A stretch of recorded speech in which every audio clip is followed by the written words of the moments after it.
हम लिखेंगे फ्रॉम, या हिंदी में भी लिख सकते हैं फ्रॉम। अब 1 तारीख का हुआ था, 1 के बाद 2 तारीख, 2, 4, 25 टू, अब 25 जून तक मान लेते हैं 28 जून, 28, 6, 25 नो ट्रांजेक्शन। क्या लिखेंगे? ऊपर में ही पूरा लास्ट लिख देना है, नो ट्रांजेक्शन। ये देखिए आपका दुकान बन रहा है, तिजोरी बन रहा है, 28 तक कुछ होवे नहीं किया पास में। हिंदी में लिखिएगा तो लिखिएगा दिनांक 2/4/25 से 28/6/25 तक कोई लेन देन नहीं, कोई लेन देन नहीं। समझ जाएगा ऑडिटर? कोई कारोबार नहीं हुआ। हाँ, अब है कि 28/6 के बाद कारोबार हुआ, कै तारीख को? 29 तारीख को। यस, यहाँ लिखेंगे लाल कलम से 29/6/25। फिर वही कहानी लाल कलम से opening balance, opening balance, opening balance लिखेंगे। अब वही पेज देखेंगे, फेसबुक उल्टाएंगे अपना पीछे वाला पन्ना। हाँ, तो कैश कितना बचा था सर? कैश 2550 रुपया कैश पर्स में बचा है। बैंक में कितना बचा था? 32,040 रुपया 10 पैसा। ये देखा 490, 32,490 रुपया 10 पैसा। यहाँ उठा लेंगे, यही है। अब शेष राशि वाला जो है कॉलम चला जाएगा अगला पेज में, बीच वाला।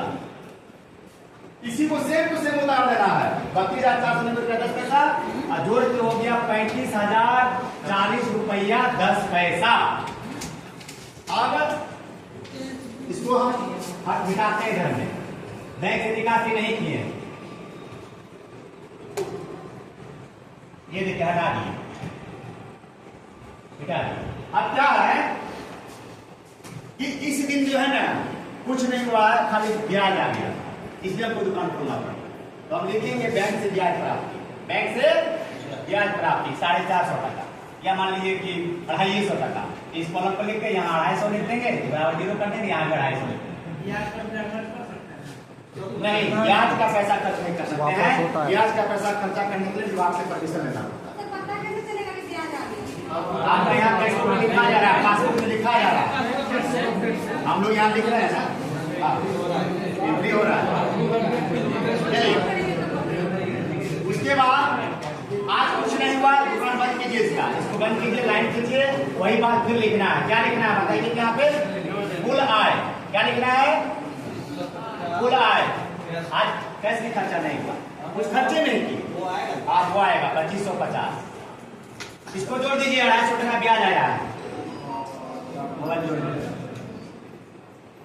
जोड़ लेते हैं। 25,490 रुपया 10 पैसा प्लस 250 रुपया ब्याज, 32,740 रुपया 10 पैसा, 32,440 रुपया 10 पैसा। उसके बाद इसको जोड़िए, इधर से भी जोड़ के उतना होना चाहिए, उधर से भी जोड़ के उतना होना चाहिए, ठीक है? 35,200, यस, 35,290 रुपया 10 पैसा। इधर से कितना होना चाहिए?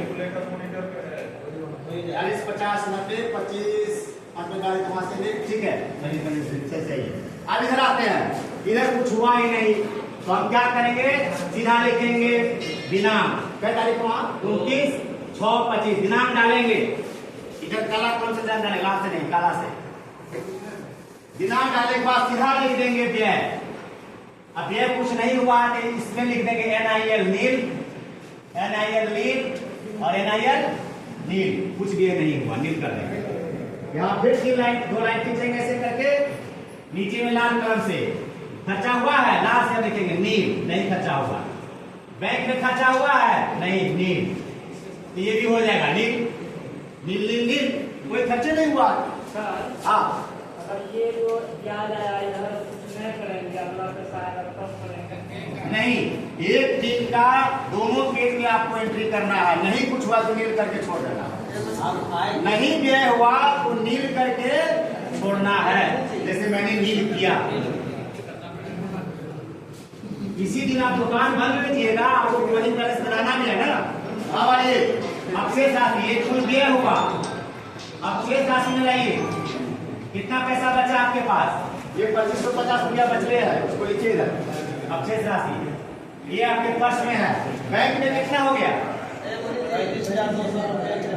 ये 32,000 हाँ 32,740 रुपया 10 पैसा, और खर्चा हुआ नहीं है, दोनों को जोड़ दीजिए उतने आ रहे 35,290 रुपया 10 पैसा। और इसको ऐसे खड़ा लीजिए, खड़ा रखी के सीडी बैलेंस इसको जोड़ेंगे वही आएगा 2550, इसको जोड़ेंगे वही आएगा 32,740 रुपया 10 पैसा, इसको जोड़िए 35,290 रुपया 10 पैसा। अब मुंह मिला लेना, फिर इसका नीचे वाला उसका नीचे वाला मिला के देखना। बोर्ड के नजदीक जो आएगा फोटो खींच के डाल दीजिए ग्रुप में। चलिए ये हो गया आपका कहानी खत्म। अब हम लोग आते हैं, सर बोल रहे थे कि कितना